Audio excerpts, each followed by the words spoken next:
bem-vindos à nossa aula da Semana de Língua Portuguesa. Nós vamos falar um pouquinho sobre provérbios, algumas expressões conhecidas por tantas pessoas que nós usamos ou ouvimos muitas vezes as pessoas falarem, né? E muitas vezes ficamos pensando o que será que significa. Vamos ver alguns, por exemplo, ainda. Observem aí o tema água nas expressões e nos provérbios que nós conhecemos.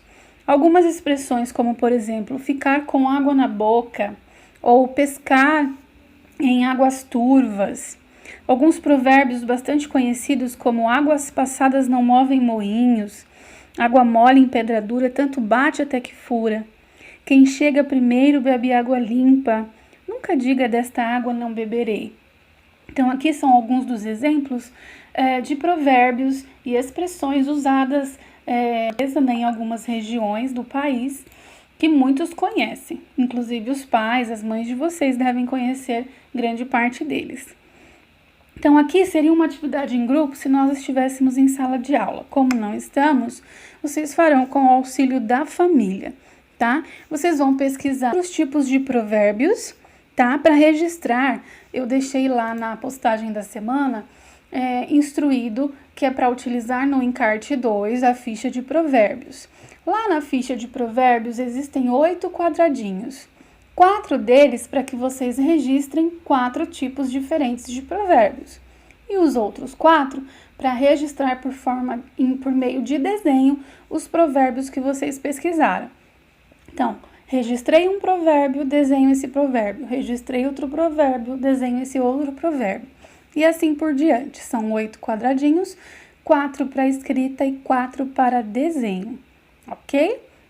Deixei lá na postagem a instrução bonitinho para que, se alguém ainda tiver dúvida, tirar dúvida lá na postagem, ok? Aí também tem uma atividade, que é como um quebra-cabeça.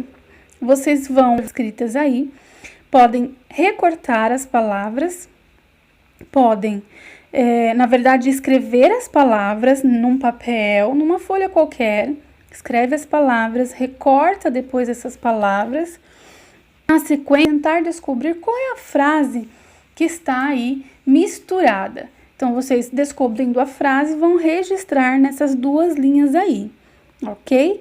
Claro, gente, vai falar do tema que nós estamos tratando desde o início do bimestre, ok? Na sequência, nós temos uma história em quadrinhos. Gosto muito de trabalhar história em quadrinhos. E vocês percebam que aí, embora não tenha fala nenhuma de personagens, existem balões que representam o pensamento do personagem, que no caso aqui é o nosso Chico Bento. A historinha é uma pesca surpreendente. Vamos observar junto comigo? Então, no primeiro objetivo, em pegar um grande peixe. Ele percebe na sequência que a vara de pescar se mexeu. Quando ele puxa a vara, não sai um peixe, sai uma bota. Ele fica bravo, joga a bota longe e continua pensando em pescar um grande peixe. Só que aparece um outro personagem. Esse personagem, então, um conhecido amigo do Chico Bento, pega para ele a bota. A reação do Chico Bento é rir, porque ele sabe que ali não é um peixe, é uma bota. Para que ele vai usar uma bota? E ele continua focado ali, decidido em pescar um grande peixe. Percebam que lá o balãozinho do pensamento dele é sempre no peixe. Só que o amigo dele sai contente e infeliz. E o Chico Bento faz uma cara, né? Uma fisionomia aí de que, o que será que está acontecendo, né? Uma cara de surpreso. E quando ele menos espera, o que sai então de dentro da bota que foi pescada pelo Chico? 4 peixinhos. Então, na verdade, o amigo do Chico Bento acabou se dando muito bem nessa. Aí vocês vão, então, como eu deixei lá na postagem, responder as questões de 1 a 12, tá? Que são todas referentes a essa pesca surpreendente que nós acabamos de ler, a história em quadrinhos. Então, tem a número 1, o nome dos personagens, 2, 3, olha lá, a 3 vai falar um pouquinho do balão de pensamento, né? Observem a imagem que se repete em 3 balões da história. Ao lado, registre como ficaria com palavras o que o Chico Bento estava pensando. Então, na história em quadrinhos, não fala o que ele pensa, só mostra uma imagem. Aí, na atividade 3, vocês vão tentar escrever o que estava passando na cabeça do Chico Bento. Depois, continuar respondendo a 4, a 5, a 6. Olha lá, em sua opinião, na 6, por que o Chico Bento se mostrou admirado nos últimos quadrinhos? Porque houve uma vocês na número 6. 7. Se vocês tivessem uma pescaria e acontecesse o mesmo que aconteceu com Chico Bento, qual seria a sua reação? Aí também uma resposta pessoal, observem bem para poder responder. 8. Ligue cada personagem à reação que teve ao final da história. Então, qual dos personagens que ficou contente com o seu achado? E qual indignado? É só ligar o fato, ok? A reação que cada um deles teve. Por que Chico Bento pescou uma botina? Como a botina foi parar dentro do rio? O que esse fato pode indicar? Então, aí são coisas que nós vamos refletir, pensar e responder cada um à sua maneira. Claro, observando todo o tema que nós trabalhado durante todo o bimestre. Na número 12. Se essa história tivesse mais um quadrinho com desenhos ou palavras, é preferível que aí você registre um novo quadrinho, como se fosse o próximo da história que nós vimos, com a sua percepção, com a sua opinião. Então, faça aí mais um quadrinho, como se fosse o último da história, como se ela não tivesse terminado da forma que terminou, ok? E dê a sua opinião, a sua versão da história aí nesse quadrinho. Para fechar, então, a atividade de português da semana, eu deixei no grupo da nossa sala uma leitura proposta para que vocês façam em família também, de preferência. A história tem como título A Flor da Montanha e vocês vão utilizar a folha da roda de leitura que fica no acervo lúdico para ilustrar essa história que vocês farão leitura. A Flor da Montanha. Então, façam primeiro a leitura da história e depois registre por meio de desenho no acervo lúdico do Roda de Leitura. Tudo bem, turminha? Por enquanto é só. Nos vemos na próxima aula. Até já!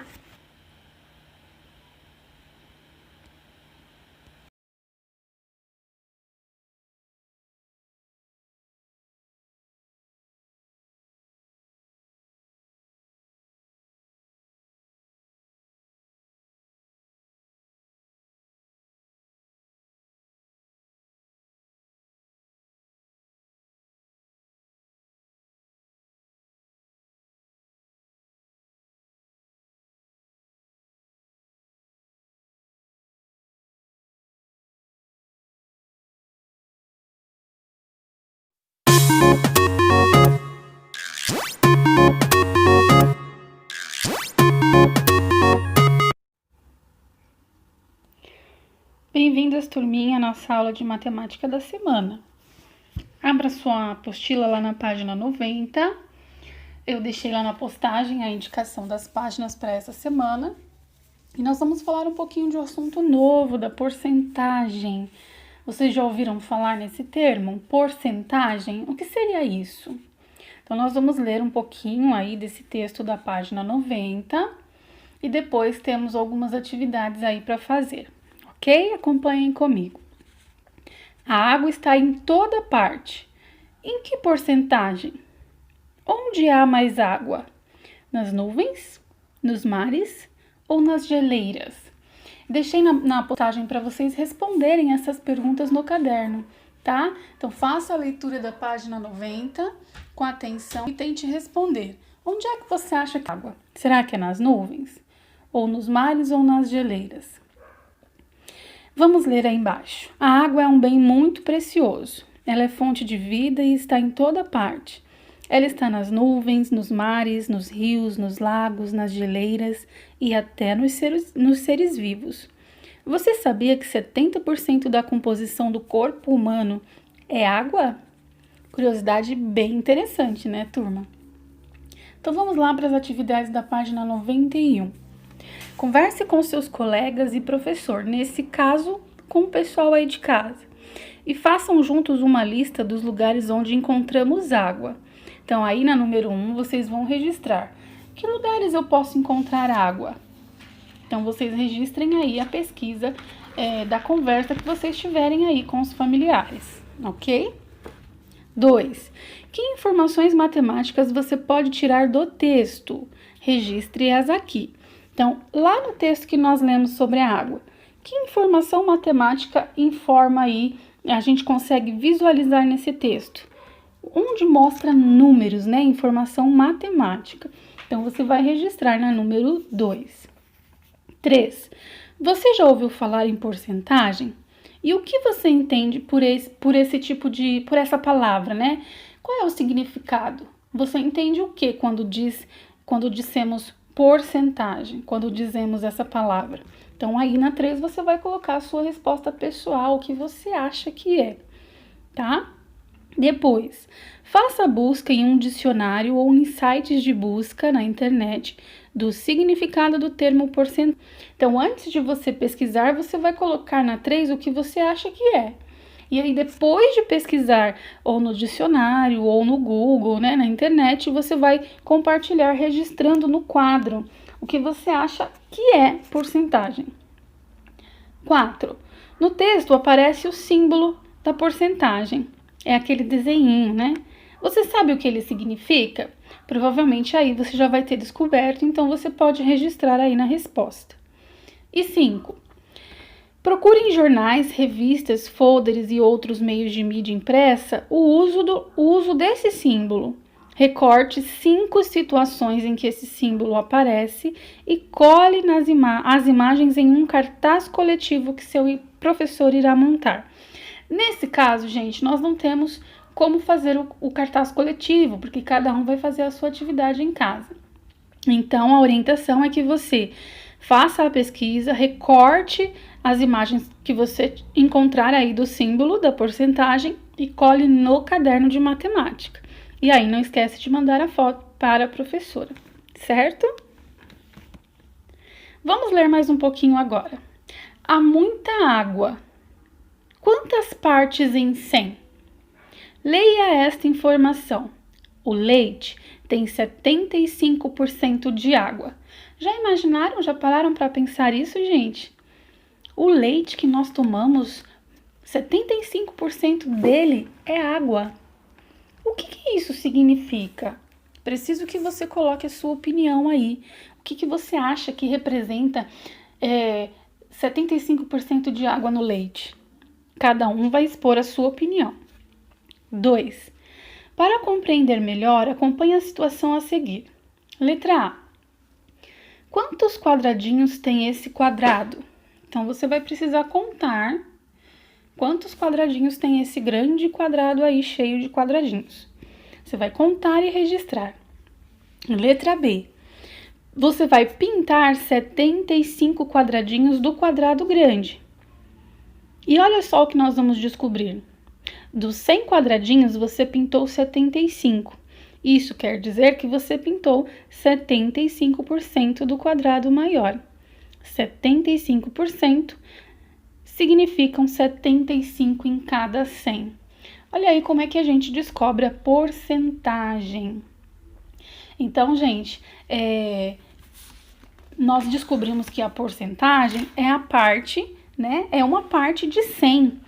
Então, por 100, tá vendo que a palavra nos dá a dica aí, ó, porcentagem.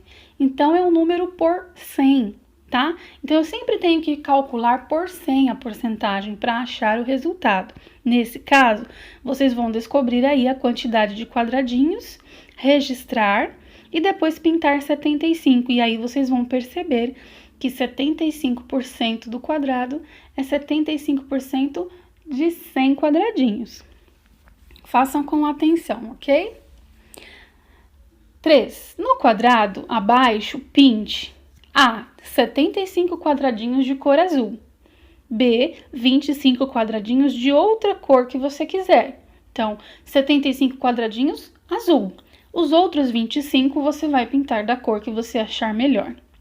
E aí, 75% em 100 são 75 porções em 100. da composição do leite da vaca e água. 25 porções em composição do leite são de outros elementos, tais como açúcares, gorduras, proteínas, sais minerais, entre outros.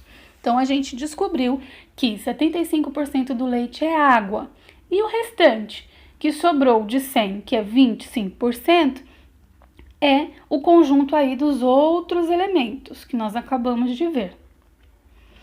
4. Leia esta informação. O pão tem, em média, 35% de água na sua composição. Já imaginaram isso, gente? Então, vamos lá. Letra A. Pinte 35 quadradinhos dos 100 que formam este quadrado. Então, 35 quadradinhos você vai pintar da cor que você quiser. E aí vai responder, letra B. Você pintou 35 em? 35 de quantos quadradinhos você pintou? C. Isso significa de que cada 100 porções de pão, 35 delas são de água. Ou seja, 35 o quê, gente? Nós estamos trabalhando o tema porcentagem. Então, você registra aí o símbolo, tá ok? Da porcentagem. 5. Como você representa 100% no quadro abaixo? Represente e explique. Então, aí você vai precisar me representar explicando como é que você representa 100% desse quadrado. Então, descubra aí a quantidade de quadradinhos e de que forma você representaria os 100%, tá? Escrevendo, tá, gente? 6. Representar 50% no quadrado abaixo e explicar o que ele significa. Então, a mesma coisa. Num quadrado você vai representar 100%, no outro 50%, tá? 50% é metade de 100%, né, gente? Então, essa representação ficará diferenciada. E aí você explica de que forma você chegou no resultado aí no quadro ao lado. 7. Observe a representação no quadrado a seguir e responda. Qual é a porcentagem do quadrado que está pintada de verde? Gente, é uma parte de 100. Qual é a porcentagem que está pintada, então? Registre no quadro, pinte um quadradinho, né, que está pedindo aí. Na verdade, já está pintada. Você vai representar qual é a porcentagem que está pintada desse quadro aí. Mesma coisa, eu preciso saber quantos quadradinhos tem no total para informar qual é a porcentagem, então, pintada do total de quadradinhos. 8. Leia essa informação e troque ideias com os colegas sobre ela. Mesma coisa, aí nós vamos trabalhar com os familiares, né? Ou no plantão de dúvidas no Google Meet, para quem consegue acessar. Diversas atitudes contribuem para economizar água. Esta é uma delas. A instalação de reguladores de vazão nas instalações hidráulicas pode reduzir o consumo de água em até 50%. Então, essa é uma informação verídica, que se nós tomarmos uma atitude como essa, apenas instalando um regulador como esse da imagem, a gente consegue reduzir o consumo de água em até 50%. Então, o que você vai precisar fazer? Representar no quadro a seguir a porcentagem presente nessa informação e explicar o seu significado. Então, a informação está dizendo que o consumo pode ser reduzido até quantos por cento? Você vai representar nesse quadro aqui e explicar ao lado como você chegou a esse resultado e o que isso significa. Depois, leia esta informação. O Brasil detém 12% das reservas de água doce de todo o planeta, sendo que 80% dessa reserva se concentra na bacia amazônica. Letra A. O que significa 12% nesse contexto? Represente a porcentagem no quadrado a seguir e explique o seu significado. A mesma coisa, gente. Vai representar aí pintando quanto é 12% nesse contexto e explicar aí ao lado o que o que quer dizer isso. O que quer dizer isso? O que significa, o que quer dizer esses 12% de reservas de água doce? E o que quer dizer esses 80% concentrados lá aí na bacia amazônica. Ok? Mesma coisa dos exercícios anteriores. B. Represente e explique o significado de 80% nesse contexto. Então, aqui, na verdade, é a continuação da página anterior. Vou voltar lá. Isso. Então, nesse primeiro quadrado, a gente vai representar os 12% e no segundo quadrado, a gente vai representar os 80%, tá? 10. Leia o texto. A agricultura é a atividade que mais consome água, representando cerca de 70% do consumo mundial. O uso da água na agricultura torna a atividade mais eficiente, produzindo mais alimentos. Letra A. O texto está informando o que, gente? Preciso entender a informação para explicar. E aí você registra a sua opinião aí. B. Dê sua opinião. 70% é mais ou menos da metade do consumo total de água? Então, você também vai dar a sua opinião, mas você precisa perceber o número que está sendo indicado aí, para saber se é mais da metade do consumo. C. Explique a sua resposta ao item anterior, representando a porcentagem no quadrado, a seguir, justificando-a. Então, o que eu vou representar nesse quadrado?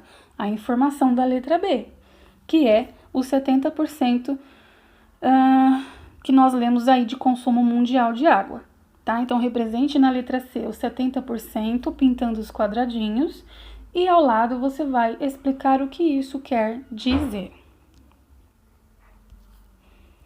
Para finalizar, nós temos a página 97. Estou tentando passar ela aqui, mas aqui, vamos ver se vai.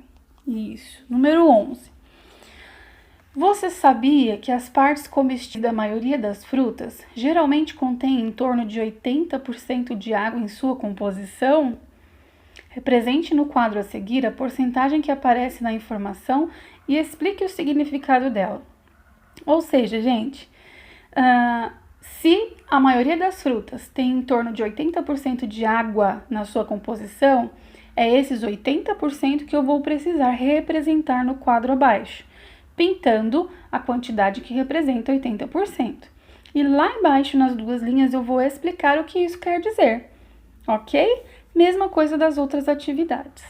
Então, havendo dúvidas, podem entrar em contato no WhatsApp Pro, acompanhem as aulas e o plantão de dúvidas no Google Meet, se você consegue, se você puder. E qualquer coisa, estou à disposição. Um beijo, até a próxima aula.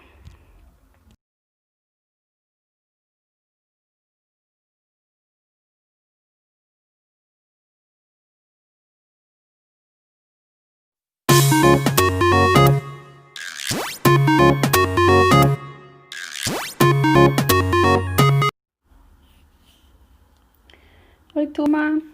Voltando aqui para nós iniciarmos a aula, pegue o seu livro, abra lá na página 111. Por ser uma leitura bastante extensa, eu não vou fazer a leitura aqui para o vídeo não ficar muito grande, muito comprido. Mas na página 111 vocês têm aí, deixa eu aumentar aqui, essa leitura bastante falando das estações do ano e vida na Terra. E aí tem algumas curiosidades ali embaixo, ó. Você já ouviu falar da baleia jubarte? Onde? O que significa migrar? Você conhece outros animais que migram? Por que as baleias, né? Por que elas fazem esta viagem? Então, aí é uma pesquisa que você precisa fazer ou no dicionário ou na internet. Migrar. Registra aí do ladinho na própria apostila, não precisa registrar no caderno. E aí você vai dizer se já conhecia a baleia jubarte, essa espécie, né, de baleia, onde você já viu e por que será que elas migram.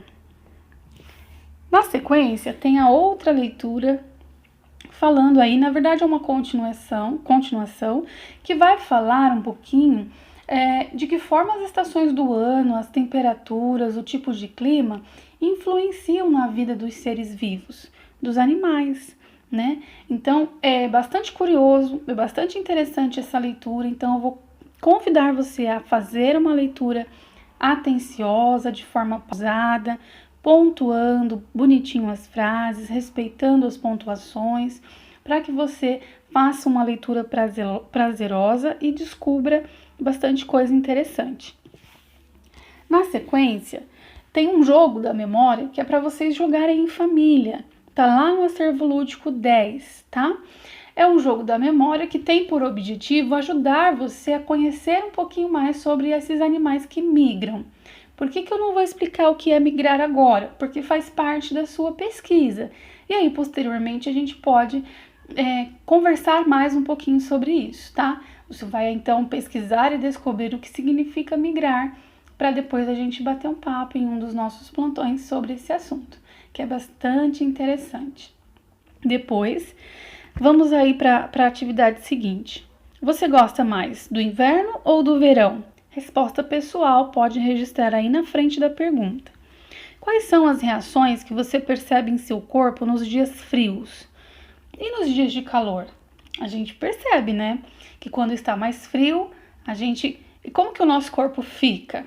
Quando está muito calor, ele reage da mesma maneira que no frio?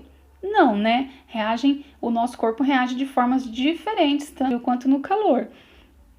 Como a gente se veste no verão? É igual como a gente se veste no frio? Não, também, né? Cada estação do ano pede aí um tipo de vestimenta, um tipo de roupa para poder ou se esquentar ou se refrescar, não é mesmo? Registre no quadro, então, como você percebe essas situações. Então, aí tem o quadro do lado esquerdo, frio, do lado direito, calor. Então, você vai registrar aí de forma escrita, tá? Pode até acrescentar alguma ilustração se quiser, mas você vai destacar aí para mim quais são essas reações que a gente percebe. Que tipo de situação a gente percebe no frio? Como as pessoas ficam, como as pessoas se comportam, o que acontece no nosso corpo. Da mesma forma, no calor. Então, registre no frio quais são as situações e no calor também.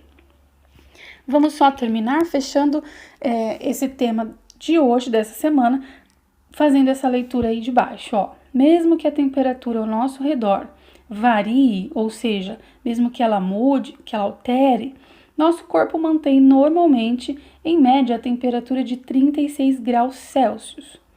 Quando a temperatura no ambiente está mais baixa que a do nosso corpo, sentimos frio e começamos a tremer. Acredito que todos já passaram por isso, né? O tremor é uma forma natural que nosso corpo encontra para evitar a perda de calor para o ambiente. Por isso é importante usar agasalho quando está frio. O agasalho funciona para o nosso corpo como a garrafa térmica funciona para o café. Ele não deixa o calor escapar, mantendo a temperatura. Já viram aí quando alguém da família faz o cafezinho fresquinho e guarda na garrafa térmica? Como ele por horas, permanece quentinho? Assim é o agasalho no frio. Por isso a necessidade de usá-lo quando a temperatura está mais fria, porque ajuda a aquecer, a manter o nosso corpo aquecido, quentinho. Interessante, né, turma? Então eu desejo que vocês façam aí boas pesquisas, descubram curiosidades para que a gente possa partilhar desses conhecimentos. De qualquer forma, estou à disposição, havendo dúvidas é só entrar em contato. E não se esqueça, deixei também videozinho complementar de estudo, falando sobre o tema, acesse se possível, ok? Até a próxima aula.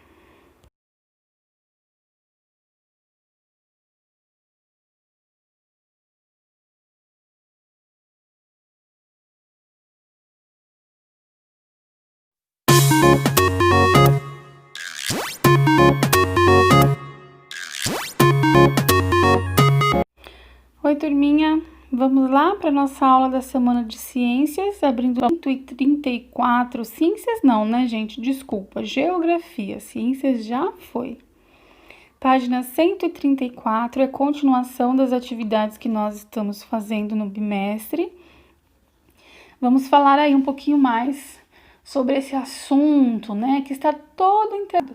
Na verdade, falando das estações do ano, falando da temperatura, falando do movimento da Terra, né? Já vimos rotação, translação, né, as diferentes características das estações do ano.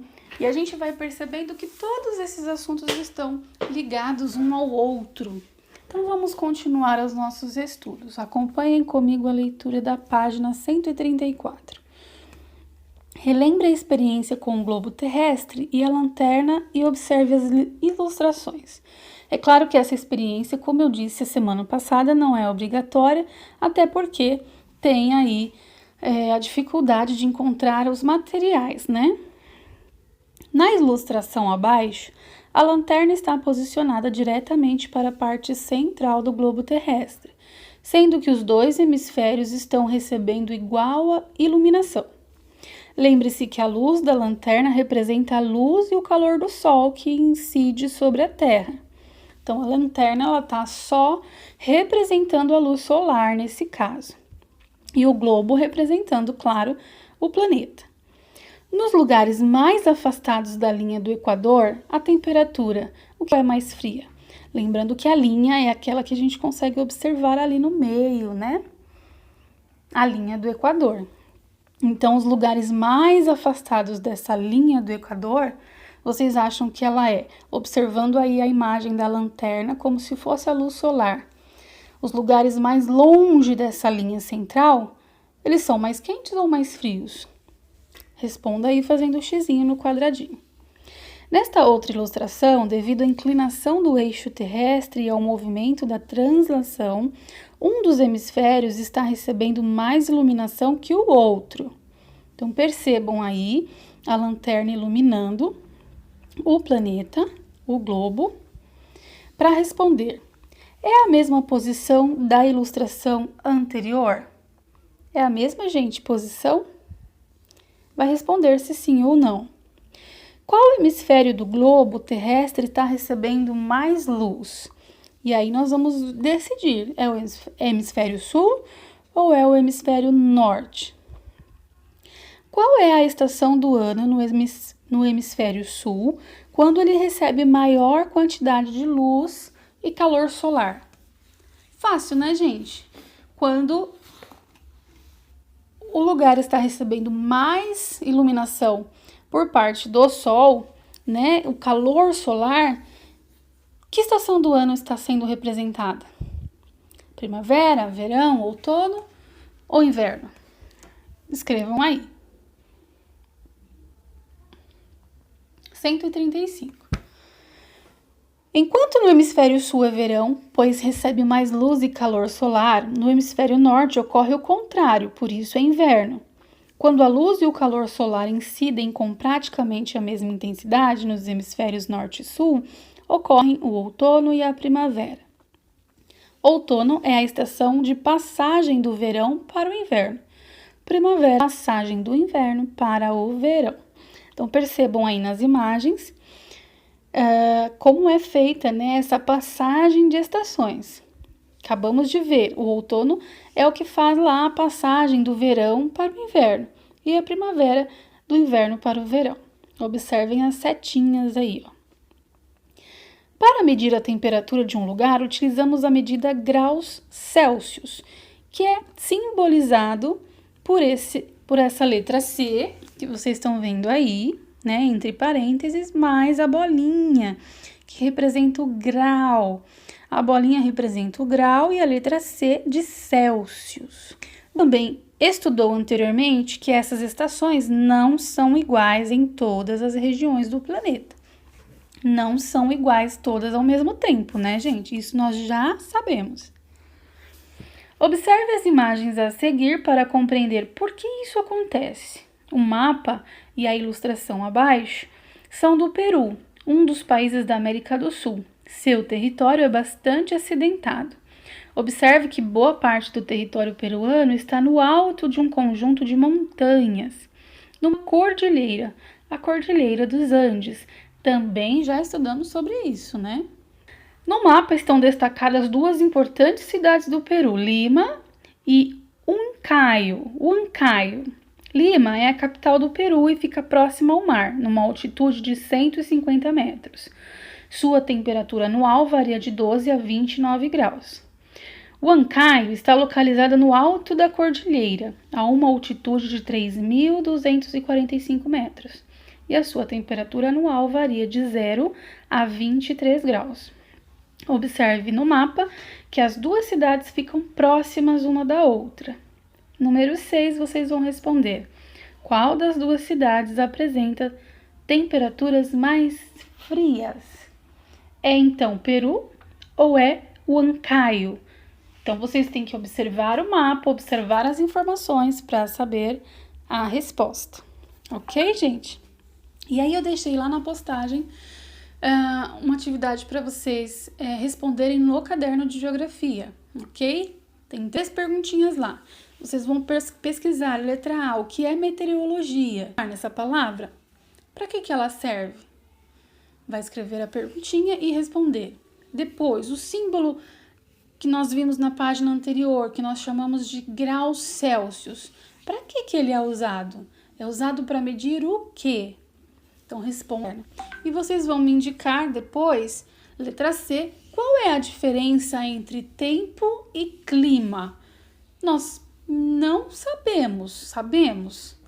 Precisamos entender, porque não são a mesma coisa. Tempo tem a sua finalidade e clima também, tá? Então aproveitem antes de responder as perguntas, assistam lá, deixei 2 vídeos complementares de estudo na postagem falando sobre por que as estações do ano existem, as estações do ano relacionadas com o efeito da translação. Então assistam se possível e respondam às atividades, tanto na apostila quanto no caderno de geografia, ok? Havendo dúvidas, pode me chamar no WhatsApp. Um beijo e até a próxima aula.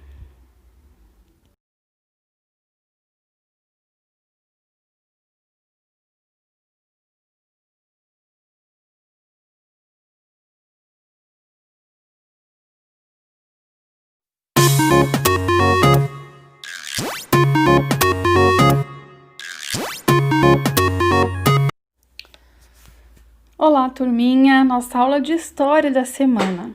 Nossa aula, na verdade, dessa semana vai falar um pouquinho sobre essas imagens que vocês estão vendo aí, que são alguns instrumentos de pedra que foram criados, né, pelos seres humanos lá na antiguidade, na pré-história. O texto também vai falar um pouquinho de que forma as pessoas viviam, né, antigamente.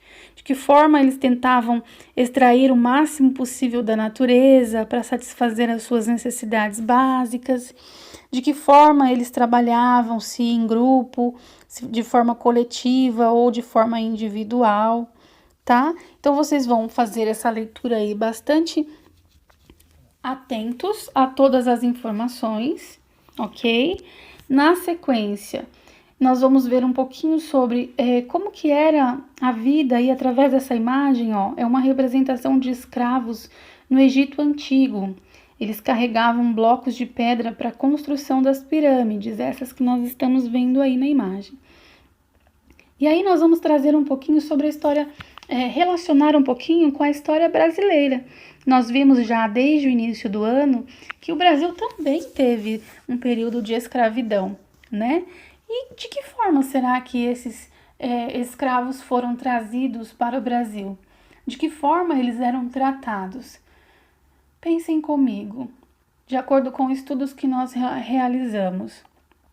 Será que esses escravos foram trazidos de forma justa, de forma respeitosa, educada, amorosa, carinhosa?